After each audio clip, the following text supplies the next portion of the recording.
नमस्कार, मी संतोष सुतार आणि आपण पाहतात सीएल माझा. नमस्कार, सीएल माझा न्यूजमध्ये आपल्या सर्वांचं स्वागत आहे. आज आपण अशा व्यक्तीला भेटणार आहोत जो व्यक्ती 88 वर्षातून 89 वर्षात पदार्पण करत आहे. एव्हाना एखादा तरुणाला लाजवेल असं काही ज्यांचं आहे. चंदगड तालुक्याचे भाग्यविधाते ज्यांना म्हणतात असे भरमू पाटील, जे माजी राज्यमंत्री होते, त्यांच्याशी आपण चर्चा करणार आहोत. नमस्कार अण्णा. नमस्कार अण्णा, आपण आज बरेच खेपा बघतो आम्ही तुमचं पहिल्यापासून राजकारण म्हणा, समाजकारण याच्यामध्ये आपण पहिल्यापासून आहात. त्या पूर्वीच्या राजकारणामध्ये आणि आत्ताच्या राजकारणामध्ये आपल्याला काय फरक वाटतो? मी तुम्हाला खरं सांगू, मी राजकारण कधी केलंच नाही. बरोबर. मला राजकारण काय असतं हे कधी कळलेलं नाही. मी माझं प्राधान्य दिलं माझ्या जीवनामध्ये ते समाजकारणाला. आणि समाजकारण म्हणजे काय? समाजकारण याचा अर्थ मी असा लावतो, ज्या समाजाला पोटभर जेवण मिळत नाही, खायला अन्न नाही, त्या माणसाला अन्न मिळवून देणं, त्या समाजाला जगण्याचं साधन निर्माण करून देणं आणि त्या समाजाला मानानं समाजात वागण्याची प्रतिष्ठा मिळवून देणं, ह्याच्यापेक्षा मला दुसरं काही कळत नाही. बरोबर. मी काय फार मोठा ज्ञानी आहे असं नाही. अण्णा, तुम्ही आता आम्ही बघितलं तालुक्यामध्ये बरीच आपण युतीच्या माध्यमातून धरणं, आपण मंत्री झालात. युतीच्या माध्यमातून मंत्री झाल्यानंतर आपण जे धरणं आणलेत, पाणी आणलेत, त्या पाण्यामुळे बरेच चंद्रपूर सुजलाम सुफलाम झाला आणि एक वेगळं वातावरण चंद्रपूर निर्मिती झाली. पाणी हे नंतर आला आता. बर. पण तत्पूर्वी मी ज्यावेळेला जिल्हा परिषदेत गेलो, जिल्हा परिषदेत गेल्यानंतर त्या कोल्हापुरात जिल्हा परिषद सभापती झालो. अध्यक्ष काही काळ होण्याची संधी मला मिळाली. त्या काळात ज्या वेळेला मी कोल्हापुराच्या विभागाच्या भागात फिरत होतो, त्या भागातली सधनता किंवा त्या भागातलं एकूण वातावरण आणि आपल्या तालुक्यातलं वातावरण आणि आमच्या तालुक्यातलं वातावरण, याच्यात जमीन आसमानाचं अंतर मला वाटायचं माझ्या मनात. आणि पुढे तुमच्या मनात खंत होती असेल आणि ते मला असं वाटत होतं, हे कोल्हापुरात कशामुळे घडलं. मग मला अनेक त्या लोकांच्याकडून माहिती मिळत होती की या कोल्हापुरामध्ये छत्रपती शाहू महाराजासारखे जन्माला आले आणि त्या शाहू महाराजांच्या कृपेनं आणि त्यांच्या विचारानं खऱ्या अर्थानं हे कोल्हापूर पुढे गेलं. कोल्हापुरात त्या सगळ्या सुधारणा झाल्या आणि विशेषतः लोकांनी हे सांगितलं की राधानगरीचं धरण बांधलं गेलं आणि त्या धरणाचं पाणी कोल्हापूर संस्थांमध्ये सगळीकडे पोचवण्याचं त्यांनी काम केलं. पंचगंगेला पाणी आलं, तर सगळ्या नद्यांना पाणी आलं आणि ती जमीन उडीताखाली आली आणि तो भाग संपन्न झाला. आणि त्या शाहू महाराजांनी अनेक घडवलं. त्या समाज आडाणी राहता कामा नये कुठलाही समाज. बरोबर. मग तो विशेषतः या देशात मला जी माहिती मिळाली, समानतेचा कायदा किंवा आरक्षण, आपण आज मराठा आरक्षण संदर्भात, मराठा म्हणण्यापेक्षा दलितांना जे आरक्षण दिलं ते छत्रपती शाहू महाराजांनी या देशात पहिल्यांदा दिलं. अशी मला त्याची माहिती त्याचं जी मिळाली. त्यांचा इतिहास थोडासा इतिहासाचा अभ्यास करण्याचा प्रयत्न मी केला आणि ती माहिती मिळाली. आणि त्या युगपुरुषानं, म्हणजे युगपुरुषच असं म्हणावं लागेल त्यांना, त्या युगपुरुषानं त्या प्रत्येक समाजासाठी स्वतंत्र बोर्डिंग निर्माण केली. स्वतंत्र बोर्डिंग,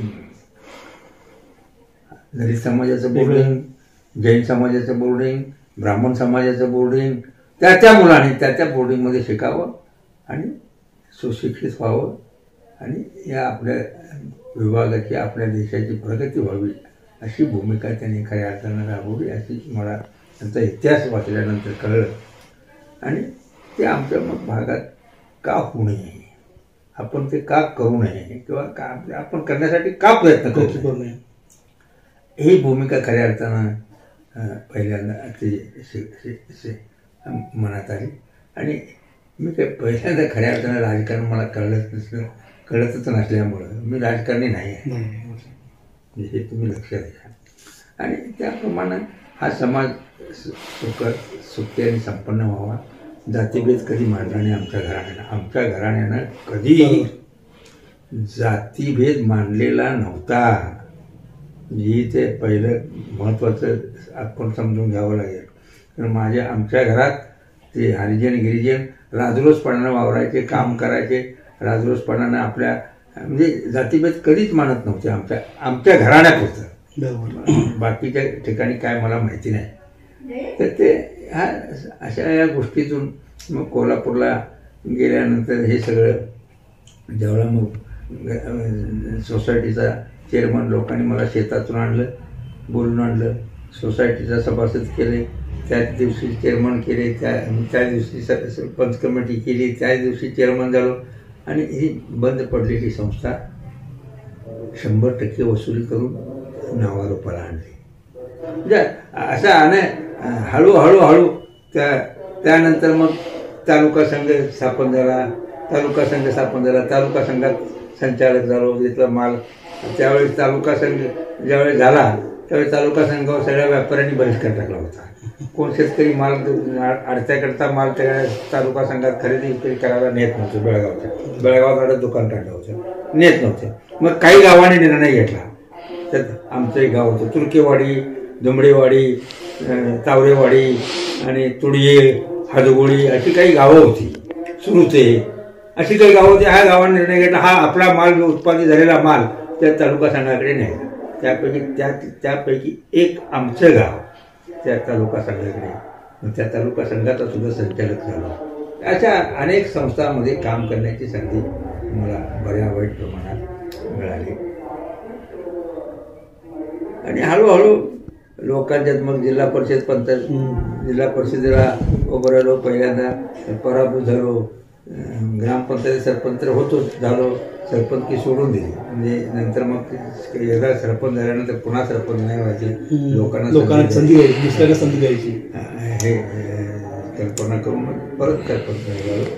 त्यानंतर अशा अनेक संस्थांमध्ये काम करण्याची मला संधी मिळाली. जी संस्था या तालुक्यात झालेली आहे हे आता नव महाराष्ट्र शिक्षण मंडळ हे आता जे चाललेलं आहे, नव महाराष्ट्र राजेश पाटील चालवतो ते शिक्षण मंडळ, नव महाराष्ट्र शिक्षण मंडळाच्या शाळा टिकवण्याचं काम करण्याची संधी त्यावेळेला मला मिळाली. दोन्ही नव महाराष्ट्र शिक्षण मंडळाच्या माणगावचा हायस्कूल चालवण्याची संधी मिळाली. इकडे खरीप शिक्षण मंडळाच्या हायस्कूलला माणगावच्या तर ह्याला धान्य जमा करून आम्ही दिलं होतं. आमच्या गावातून वर्गणी काढून धान्य जमा करून मुलं तिकडे पाठवली. अशा अनेक घटना ह्या तालुक्याच्या प्रत्येक घरामध्ये आहेतच हे म्हणणं वावगं ठरणार. म्हणजे त्या प्रत्येक घटनेत धर्मस्वभावाचा खारीचा वाटा, मराठी जाती टिकलेला माणूस, त्याच्यामध्ये इंग्रजीचा गंध नसणारा माणूस लोकांनी सांभाळला. मला लोकांनी कधी अंतर नाही दिला. मला ह्या सगळ्या गरीब माणसांनी, गोरगरीब माणसांनी विशेषतः, कदाचित श्रीमंत बरोबर नसते म्हणजे राहिले का नाही मला माहिती नाही, पण ते त्यांनी काय फार मोठा विरोध केला असंही मी म्हणणार नाही.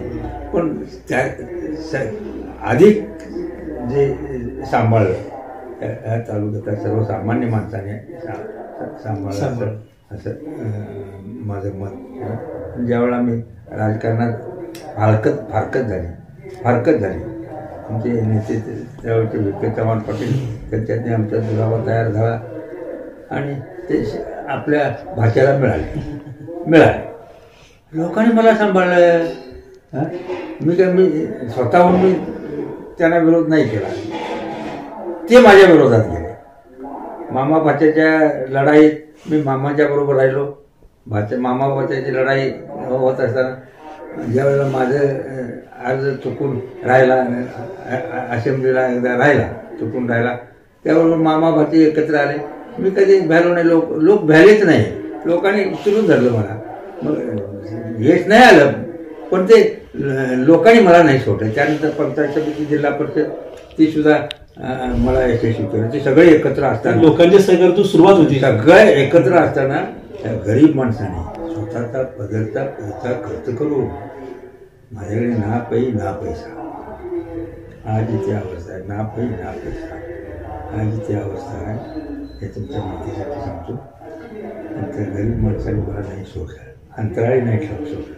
त्या गरीब माणसाने मला सांभाळलं, जिल्हा परिषदेत निवडून दिलं, सगळ्यांच्या विरोधात निवडून दिलं, तिथे सभापती झालो, अध्यक्ष होण्याची काही काल संधी मिळाली. आणि त्या ठिकाणी गेल्यानंतर आणि योजना ज्या आमच्या लक्षात आल्या, दूध संस्था निर्माण करण्याचं काम प्रामुख्यानं मी हाती घेतलं. आणि त्याचा परिणती म्हणून सगळे एकत्र असताना सुद्धा लोकांनी मला आमदार म्हणून निवडून दिला, आमदार म्हणून. आणि ती साधारण पुण्य तसं म्हटलं तर TN शेषनचे असेल असं मला वाटतं. TN शेषन त्यावेळेला होते मुख्य निवडणूक आयुक्त होते. मुख्य निवडणूक आयुक्त. तो एवढा कडक बंदोबस्त त्यांनी ठेवला होता निवडणुकीच्या काळात. भ्रष्टाचार म्हणून असं दिसता कामा नये एवढी व्यवस्था त्यांनी केली होती. त्याचा परिणामसुद्धा झाला. माझ्यासारख्या लोकांनी उद्धार केला. आणि सरकार जाऊन पहिल्यांदा कोणाची वाट न पाहता लोकांनी, म्हणजे विशेषतः आमची शेतकरी कामगार पक्षाची मंडळीसुद्धा माझ्याबरोबर अपक्षच होतो. त्यामुळे सगळ्या लोकांनी कोण जात पात विचार कोणी केला नाही. लोकांनी पाठिंबा दिला. आदिलासारख्या तालुक्यात, नवख्या तालुक्यात सुद्धा भरभरून मदत केली. त्यावेळेला इतकं म्हणजे लोकांनी प्रेम केलं तर कमाल. त्या प्रेमाचे उतराई मी कधीच करू शकणार नाही. एवढं लोकांनी माझ्यावर प्रेम केलं. तर या सगळ्या गोष्टी करत असताना काही विघ्न संतोषी लोक तयार झाले. आणि त्यामुळे माझा 11 मताने एकदा पराभव झाला. त्याच्या अगोदर आणि पराभव झाला 4000 मतानं. आमच्या लोकांनी काही जगापटना केला. म्हणजे आणि या तालुक्यात शिक्षण संस्था निर्माण काढल्या, कॉलेजेस नव्हती, उच्च शिक्षणाची व्यवस्था नव्हती. ती व्यवस्था करण्याची संधी मला मिळाली. म्हणजे आता कोण काही म्हणून आम्ही मदत केली म्हणून आम्हाला मिळाली असं कोण म्हणणारी माणसं आहेत. आता आम्ही मदत केली म्हणून मिळाले, ठीक आहे. त्यांनी मदत केली केली म्हणून मग त्याच्या अगोदर त्यांनी कोणाला तरी मदत केलीच होती ना. त्यांनी अगोदर कोणाला तरी मदतच केली होती. म्हणजे असं नाही म्हणता येणार बाबा. ती संधी एक मिळाली. गोरगरिबाच्या विशेषतः सर्वसामान्य माणसांची मुलं कुठेतरी शिकली असती. म्हणजे सामान्य माणसांची सुद्धा मुलं शिकली असती. पण विशेषतः मुलींचं शिक्षण झालं ही शंका निश्चितपणानं माझ्यासारख्याच्या मनात होती. पण आज कुठल्याही कॉलेजमध्ये तुम्ही जा, कुठल्याही शाळेत जा, माध्यमिक शाळेत जा, कॉलेजमध्ये जा, तिथे मुलींची संख्या मुलांच्यापेक्षा अधिक दिसून येते. याचा आनंद माझ्यासारख्याला निश्चितपणानं आहे. मत्स्यबीज एक केंद्र काढायचं होतं, मत्स्यशेती लोकांना करून द्यायची होती. आणि हे तुम्हाला समजा नुसतं इथेच काम केलं असं नाही. कृष्णा खोरे महामंडळात मी ज्यावेळेला संचालक झालो त्यावेळेला तर त्या आमच्या अधिकाऱ्यांनी आम्हाला एवढी मदत केली. आणि करोडो किती कोटी त्या मंडळाच्या मार्फत खर्च केले करता आले मला सांगता येणार नाही. 3 साखर कारखाने या तालुक्यात चालण्या इतकं नुसतं या एका तालुक्यात, चंद्रगड तालुक्यात. आणि मग बाकीच्या तालुक्यात त्या चित्री मध्यम प्रकल्प झाला तिकडे. आणि ते 5-10 तलाव झाले. त्यामुळं तिकडे हे 2 कारखाने ते चालणार. म्हणजे त्या तालुक्यातनं सुद्धा ते तालुके आमचेच आहेत. म्हणजे आता चित्रीचा प्रकल्प झाला नसता, कदाचित तो झालाच नसता, तर गडहिंग्लजला प्यायला पाणी मिळालं नसतं. गडहिंग्लज तालुक्यात पाणीच मिळालं नसतं प्यायला सुद्धा. शेतीला सोडाच, मग प्यायला सुद्धा मिळालं नसतं. हे तुमच्या माहितीसाठी सांगतो. काजूची झाडं लावायची ही योजना सुरू केली. त्या बांधावर ती काजू आज खूप त्याचं उत्पन्न वाढलं. म्हणजे त्याच्यामुळं ते काजूचे कारखाने झाले. आणि आज प्रत्येक काजूच्या कारखान्यात 100 महिला मुलं रोजगार मिळाला त्याला. रोजगार मिळाला त्यांना. गाडीनं आणून सोडतात आणि गाडीनं आणून मध्ये नाश्ता बिस्टा चहा पाणी सगळे मस्त देतात. म्हणजे आज शिवारात माणसं जायला माणसं नाही, म्हणजे अशी अवस्था आज आमच्या तालुक्यात किमान पक्षी झालेली आहे. हे तुमच्या माहितीसाठी सांगतो. अण्णा, आपण सुरुवातीला काँग्रेस प्रेमी होतो, त्यानंतर काँग्रेसमधून नंतर आपण युतीय सरकारमधून मंत्री झाला, परत मध्यंतरी काळात अपक्ष झाला, परत काँग्रेसकडे संबंध होते आणि त्यानंतर आता परत भाजपमध्ये आहात. याबद्दल काय सांगू शकाल आपण? पक्ष कुठलाही जरी असला, मी काँग्रेसमध्ये होतो, काँग्रेस प्रेमी होतो, पण वैचारिक बैठक जी आहे, काम करण्याची जी पद्धत आहे ती कधी बदललेली नाही. बरोबर, हे लक्षात घ्या. तो विचार, ती पद्धत आजी. आता मी भाजपमध्ये आहे, भाजपबरोबर काम करतो, म्हणून माझा माणूस गरीब माणसाला खायला अन्न मिळालं पाहिजे, तो सुखाने जगता आला पाहिजे, हा विचार माझा कधीच बदलणार नाही. बरोबर ना. हा विचार मी का सोडावा? विचाराशिवाय आपण ठाम आहे. का विचार सोडावा? बरोबर, विचार सोडण्याचं म्हणून पक्ष हे सत्ता मिळवण्यासाठी असतात, अच्छा, विचार काम करण्यासाठी असतो. तुम्ही लक्षात घ्या. गोव्याला जोडणारा पालघर सरकार असता अजूनही त्यावेळेला मग 98ला मंजूर करून घेतलेला अजून झाला नाही. आम्ही बाजूला झालो. दुर्दैवाने येणाऱ्या माणसांनी लक्ष नाही दिलं. म्हणजे इतकं प्रगती. आता ते मत्स्यबीज अजूनही झालं नाही. मत्स्यबीज असं कल्पना ही होती, मत्स्यबीज इथे निर्माण आपण करायचं, प्रत्येक शेतकऱ्याला रोजगार हमीच्या योजनेतून सरकारकडून पैसे द्यायचे, त्याचा तलाव करून द्यायचा आणि ते मत्स्यबीज त्याला द्यायचं. मत्स्य शेती शेतकऱ्याला करायला लावायचं, मत्स्य शेती. आता आम्हाला त्या मत्स्यबीजाला चालना मिळू शकते का? चाललाय, प्रयत्न चाललाय. मी ह्याच्यात DPCमध्ये असल्यामुळे मी प्रश्न निर्माण केले, ते त्या आमदारांच्या डोक्यात सुद्धा गाठलेलं आहे. बाबा ही अशी योजना आहे, ते बंद करून चालणार नाही. समाजाचं नुकसान आहे, समाजाचं नुकसान का करूया असं त्यांच्या डोक्यात गाठलेलं आहे. त्यांनी प्रश्न तो म्हणजे घेतलेला आहे. परवा ती काही मंडळी येऊन गेली पुन्हा बघून, कारण लोक ते जमीन ज्यांच्या जमिनी घेतल्या ते लोक जमीन आपल्या परत मागायला लागले. मग ते परत देण्यापेक्षा ती योजना जवळजवळ 75% त्याचं काम झालेलं आहे. पण ह्या लोकांना पोटभर अन्न मिळावं, त्यांना सुखानं जगता यावं आणि सोबतता यावी, ह्या दृष्टीनं या तालुक्याचं एक प्लॅन मी एकूण माझ्या मतदारसंघात जी गावं होती त्याचा एक मास्टर प्लॅन तयार केला होता. कसा असत्या लोकशाही, माणूस बदलला योजना बदलतात. त्या काम करणाऱ्या माणसाच्या डोक्याची योजना असेल तो 70 वर्षापर्यंत तो राबवू शकतो. आणि तो माणूस बदलला आणि दुसरा माणूस त्या ठिकाणी आला की तो आपल्या योजना तिथे आणतो. त्या योजना कदाचित बाजूला ठेवतो. एक मग आता तुमच्या बोलण्यामध्ये मला जाणवलं की मास्टर प्लॅन म्हणताय. आज सुद्धा तुमची आज चंद्र मतदारसंघामध्ये एक वेगळी ओळख आहे, सहानुभूतीची लाट आहे. हा मास्टर प्लॅन घेऊन आपण पुन्हा येणाऱ्या विधानसभेला उतरणार आहात का? आपण त्याच्यावर बोलू इच्छित नाही. भविष्यात म्हणजे असं आज सुद्धा नव्हतं ते काय हा प्रश्नच बाजूला काढा. म्हणजे सगळं परमेश्वराच्या हातात आहे, म्हणून तो प्रश्न त्यातला बाजूला काढा. ओके. आता एवढं आता म्हणजे भरपूर आपल्या चंद्र मतदारसंघातून आज अपेक्षा आहेत की अण्णांचं एक वेगळं वलय निर्माण आहे. आज आपण जवळपास 89 वर्षामध्ये पदार्पण करत आहात. मी आपल्याला मागं पण विचारलं होतं की तुमच्या ह्या तारुण्याचं राज काय आहे, ते अजून बी आपण सांगितलं नाही.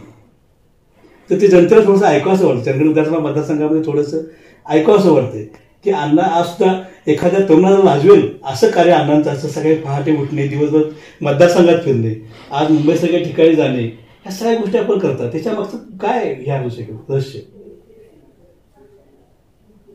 रहस्य एकच आहे त्याचं. आपण एक माणूस म्हणून या परमेश्वरानं आपल्याला जन्माला घातलेला आहे. त्या माणसांची अडचण आपल्याला दूर करता येईल का, आपण करू शकू का, आणि जर करता आली तर आपण ते का थांबावं. परमेश्वराने हे सगळे जे आहे आयुष्य ते आपल्या हातात नाही, बरोबर. ते परमेश्वराच्या हातात आहे. हे काय आम्ही जितकं वर्ष जगणार आहोत, 200 वर्ष जगणार आहोत, हे आपण सगळं आपल्या हातात काय नाही, ते परमेश्वराच्या हातात आहे. परमेश्वर जी बुद्धी देईल ते काम करत जाणे. पण ते करत असताना समोर रस्त्यावर चालणारा माणूस हे समोर ठेवायचा. त्याला कसं गती देता येईल, त्याला त्याच्या कामाला कसा हातभार लावता येईल.